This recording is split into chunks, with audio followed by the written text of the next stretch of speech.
Good morning from Panhandle Outdoors, America's only daily outdoor TV show. Your source for fishing, hunting, and information for folks who enjoy the great outdoors. Now sit back, relax. It's Panhandle Outdoors. Good morning, folks. Welcome to Panhandle Outdoors. I'm Winston Chester. I'm glad you're here this morning. Got a big show lined up, but first, as always, let's take a look at our weather. Our outdoor weather brought to us by Gulf Coast Air Conditioning, Drew Pollard and hard-working crew, taking care of everyday comfort needs. It's going to be comfortable today and the rest of the week. Warming up a little bit. High today, 82, low 64, and the water temperature at the end of the pier it's funny to me. It sort of hung in there right at 69.4, 69.6, right in there for the whole week. Been interesting to watch it. I mean, just flat out steady, almost exactly. Now listen. People talk about this before. They see different water temperatures on other TV stations, and that's because they have buoys out there and they're taken to different places. I like to just do mine right there at the end of the pier, so it'll be something steady day in and day out. But if you want, some different temperatures, you go online and find them at different places. So that's basically what we're talking about. Our river readings brought to us by Panama City, Coca-Cola, good folks down there, and good drinks too. We're looking at the Apalachicola Bluntstown. Take a look at it, folks. It's still high, 18.3, but it's going to start dropping out a little bit, looks like. The Choctaw Caryville is right at even 13, still high, really high on that river, and it's going to slow descending right there, probably tomorrow. Start going down a little bit at a time. Our tide chart brought to us by Kent Forest Lawn. Today's April the 16th. Good tide today. Low tide this morning at 328, high at 404. And our wind, again, in double digits. I can't remember the last time it was not in double digits. But I tell you what, over the weekend, Saturday and Sunday, it was some beautiful mornings. I just really getting up early and looking out. It was just flat, calm, and cloudless skies. So hope you had a beautiful weekend and got to enjoy the outdoors. But anyway, the wind today is going to be blowing out of southeast at about 12 to 13. Let's take a break. We'll be right back.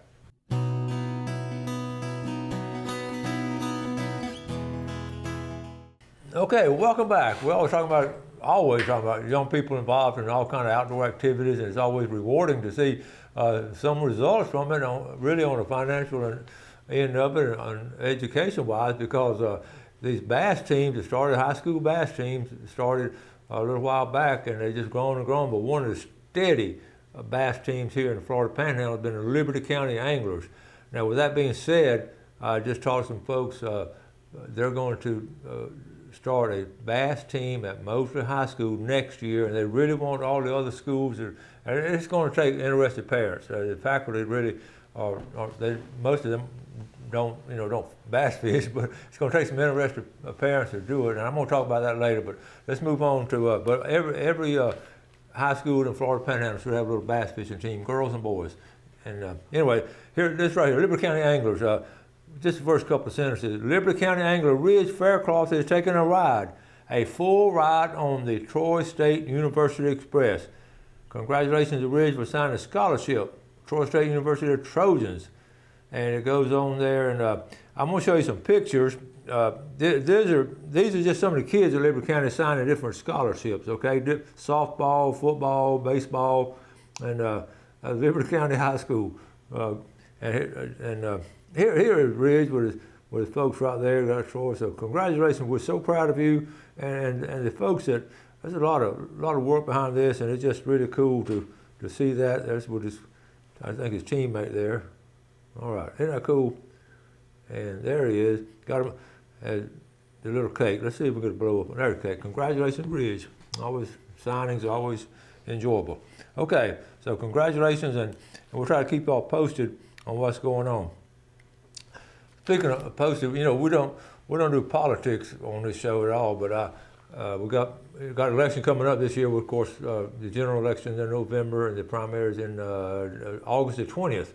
And then there's some city ones, I think, this week. But I saw a campaign sign the other day. I blocked it out, the name and all, but the slogan is so appropriate for the folks that live here in the Florida Panhandle. And these three words, I'm not going to say who it is, but here are the three words right here. Plan, preserve, protect. Now, is that not, that folks right there, every person running for political office should have that, and we should hold them accountable to do that. If not, we're going to have a mess here as far as the place is just going, looking like South Florida. It will be and it starts a lot with our county commissioner. So throughout the Panhandle, make sure that plan. I just love that slogan, and everybody should do it. Okay, move on. Wendy and Walter were able to spend a weekend this past weekend up in Oxford and Tupelo to visit the 3 kids. I told them to bring the kids back with them, but they got to go to the Mississippi State Ole Miss ball game there in Oxford, and had a great time. But anyway, the Mississippi State coach, if you know anything about college baseball, a guy named Ron Polk, he's just legendary. But I ran across this ironically because they were playing them this weekend, but I just got to read this to you. Okay. When I was talking about interviewed him, this is funny. This goes back to when I was thrown out at Arkansas for arguing balls and strikes. Once I was tossed, the umpire told me to go where he could not see me. So naturally, I went and stood on home plate, and it got thrown out again. But I just wanted to share that with you. So moving on. This is important. We've got to keep this in mind that no matter what age we are, you can always make more money, but you only have a limited number of days to make more memories. So the old Airstream, one of the originals, and is that not cool? So just remember that. We all need to remember that at all ages. Waxahachie River got a good, J.B. Hillard, one of our club members, hit the lower river today and picked up a few for our club fish fry next week. J.B., let me know when y'all are cooking those, and if I can make it, I'll flat sure come to it. I enjoy coming up there and visiting all you fishing folks. Steve Taylor, Pastoral Emerald Coast Fellowship. Okay, this is true. I'm all about picking up trash when I can, but you can see why I left that piece alone. Okay, so he's probably up there around Dew Point. And trash, you see the trash blown over there, but you see the gator right underneath it. So Steve, I'm with you on that. In fact, here's a close-up over here. See that gator? And a lot of times, over the years, a lot of this trash blows out of the boat. Most of us, well, we don't. Nobody throws out trash intentionally if you're a good outdoorsman, but sometimes it blows out. So we all pick it up. How about down here at Howard Creek, Junior Hagler? First trip of the year, 64 shell crackers and brim. I made Lori a happy mama. Lori McDonald, Clutch Hagler. There they are. 2 Moser graduates several years back, but look at this mess. Look at their junior. He's a good fisherman. I think you'll probably figure out where they are in that background. What a good mess of fish. Got them back at camp, got them clean, and I bet they fired up that cooker. Amy Wilson, they were biting Amy Wilson Kaiser up there in Southport. Pretty fish and pretty lady, sweet lady. Good job, Amy.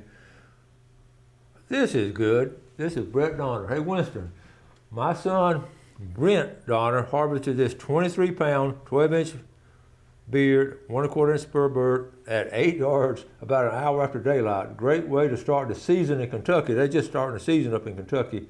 Have a great weekend. I'll see you 5:30 a.m. Brett Donner, Compass Lake. So here it is right here. Is that not a great picture? Good job. And they said my son's bird weighed 24 pounds. That's 24.13 pounds. In fact, there's the proof right there, 24.13 pounds. That is a big gobbler right there. And okay, so anyway, I want to say good morning to the boys up there from Kentucky. And let's take a break. We'll be right back.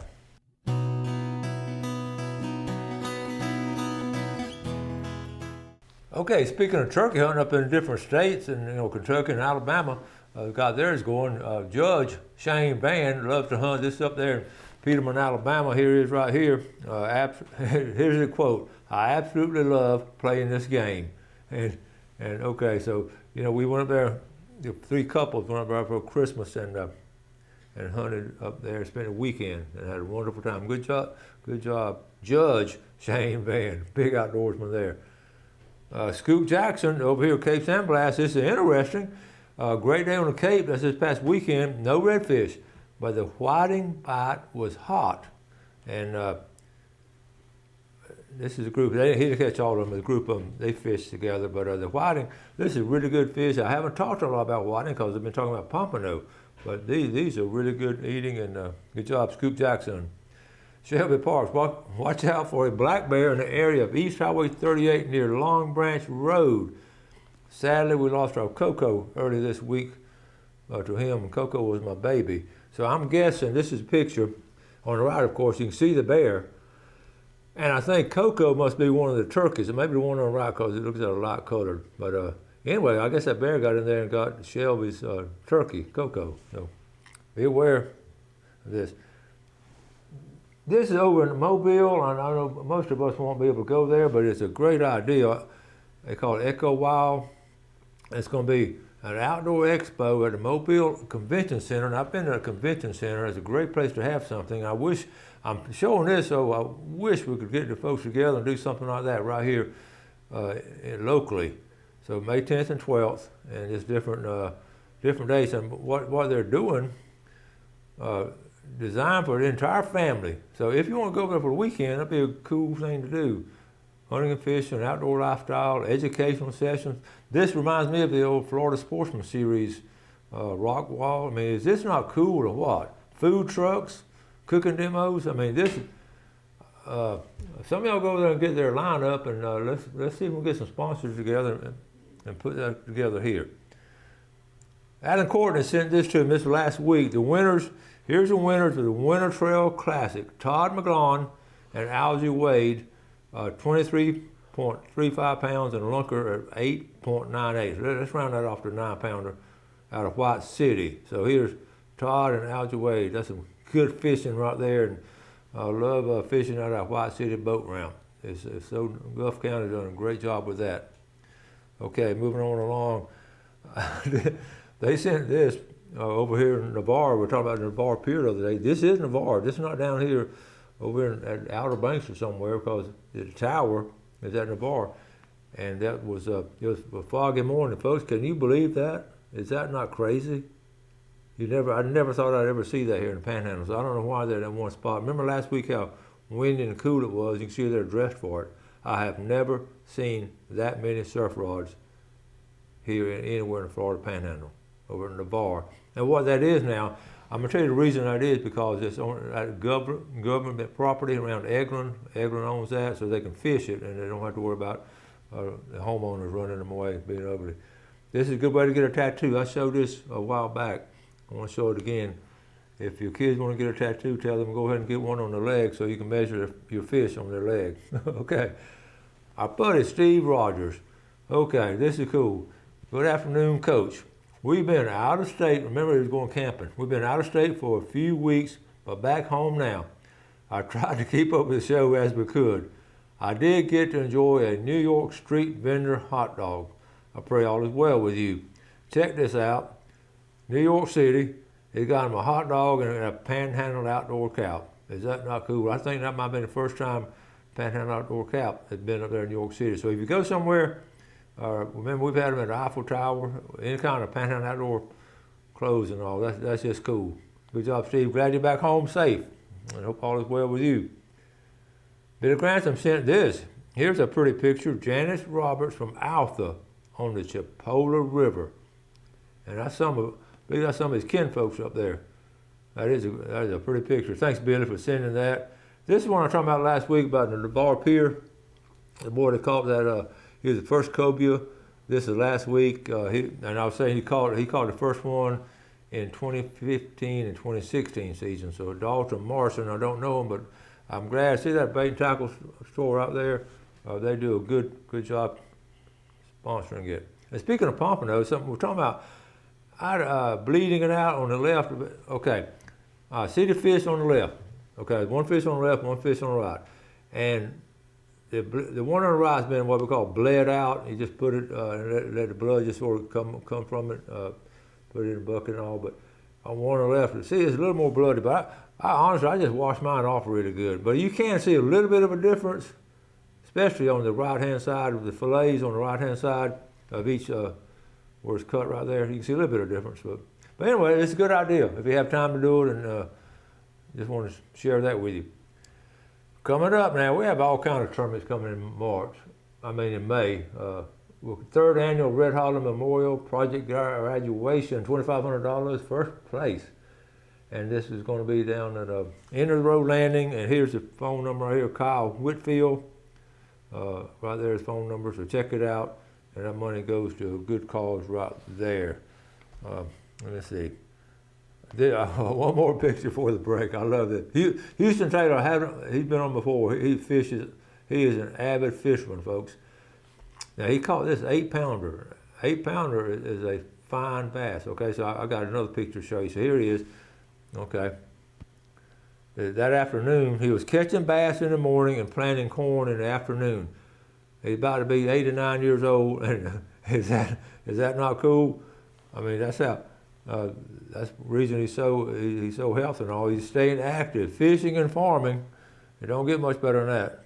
Okay, we're going to talk. Okay, I got some pictures of some rattlesnakes coming up and stories about some rattlesnakes, some big snakes. So let's take our final break. We'll be right back.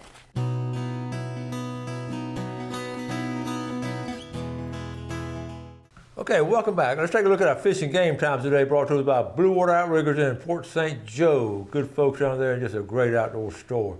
Looking at our time, 6:38 to 8:38 this morning, and this evening later, right after dark, about 7:02 to 9:02. Looks like we'll have some foggy mornings this week, but it's going to be a pretty. The rest of this week's going to be pretty. It really looks nice.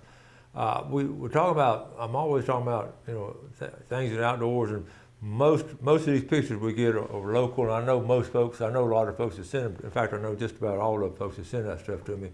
But I get some from other fishing sources. But this is on a rattle. Let's jump to a rattlesnake because this time of year they're starting to move around now and get a little more active. And this comes from my home county up there, Gaston County, and Douglas Mac Crowley. Douglas, you're too young than me, but grew up with us and worked in the back and all. He's a farmer, cattle farmer.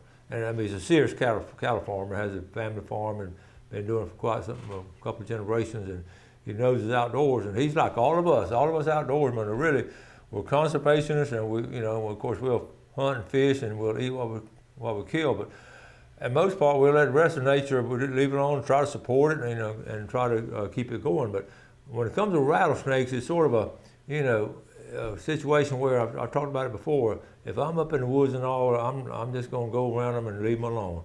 But if they're at my back porch, somewhere like that, I'm going to probably dispose of them. And same way with him, but check this out. Here it is, here's a picture right here. This is a Douglas Mac Crowley up there in Gaston County. Okay, what he said the same thing. While I usually don't bother them, sometimes exceptions must be made whenever a rattlesnake is in your path. While rounding up a stray calf, I came upon this rattlesnake lying under a live oak in one of the cattle pastures today. And such situations make it rather difficult to drive cattle.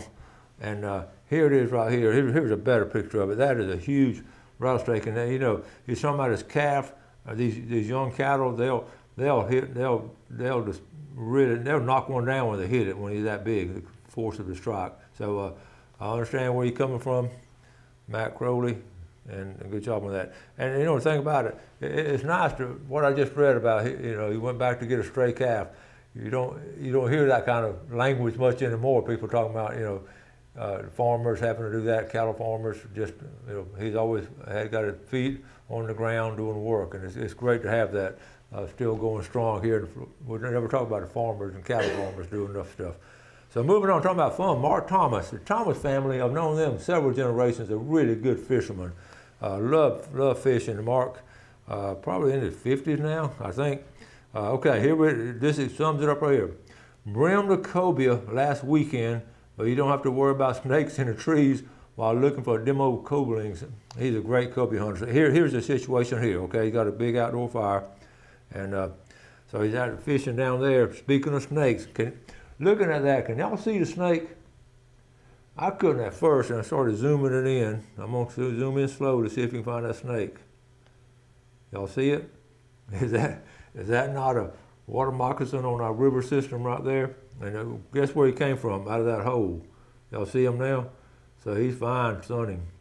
And we'll leave those alone. I mean, but I think what a great picture. So here he is one day freshwater fishing, The next day, he's got a crew out there looking for cobia. Good job, Mark.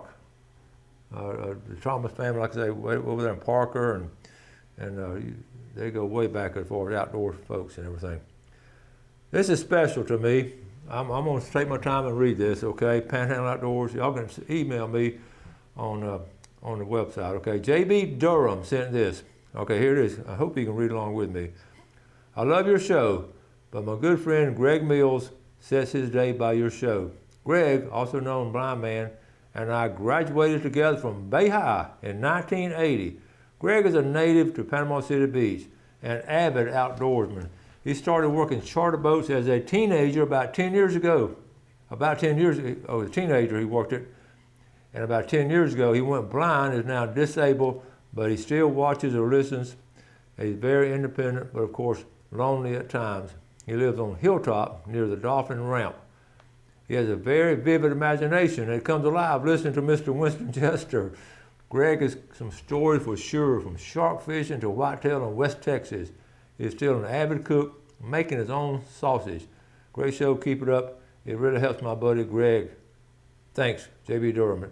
And folks, I read that, and that just made my day, made my week or a month or whatever. We never know when we do things how it reaches out to people. And this show, over the years, we've been able to touch different lives and all. It means a lot to me. When JB appreciated it, I told him I appreciated him sending that to me. And I told him we got to get Greg to check his family tree, because my mom was a Mills, and they had some kin folks down here, so we might be distant cousins or something. But I would love to have him come on the show and tell stories about different things that he's experienced and all, especially in the early years of the fishing and all. So, Greg, we appreciate you watching our show, buddy. Okay? All right, let's move on. Carol Miller up here in Lynn Haven. Carol's an avid viewer. Saw this swarm of honeybees on the walking portion of the Beta Bridge before the storm. Usually they swarm to a tree, so it's interesting to see them at the top of the bridge. You can see that's that little drainage pipe, and she's just walking in the Beta Bridge. And I replied, I said, wow, I wonder if they anticipated the storm. That's right before that big old storm came in last week. So that is interesting. And I know there's some folks gathering honey right now, gathering hives right now. And they've invited me to go with them, and I just haven't had time to get together. But when you get them swarming up like that, you can get them, the whole thing moves. But Carol, thank you for sending that with us. I always appreciate your loyal viewership, and you're always sharing different things with us, from blackberries to bees and all. And good. The feedback we get on this show is amazing. All the things y'all send to me. I mean, I've done this whole show, and a lot of the feedback y'all sent to me. So y'all keep it coming. I appreciate it. And I'll try to stay in touch with everybody I can. Okay, y'all have a great day today. Enjoy our great outdoors. Let's take care of the outdoors. Do something good for someone else today. And God bless. Thanks for watching America's only daily outdoor TV show, Panhandle Outdoors with Winston Chester, featuring hunting, fishing, and other activities and information to help you enjoy the great outdoors. Join us next time for Panhandle Outdoors.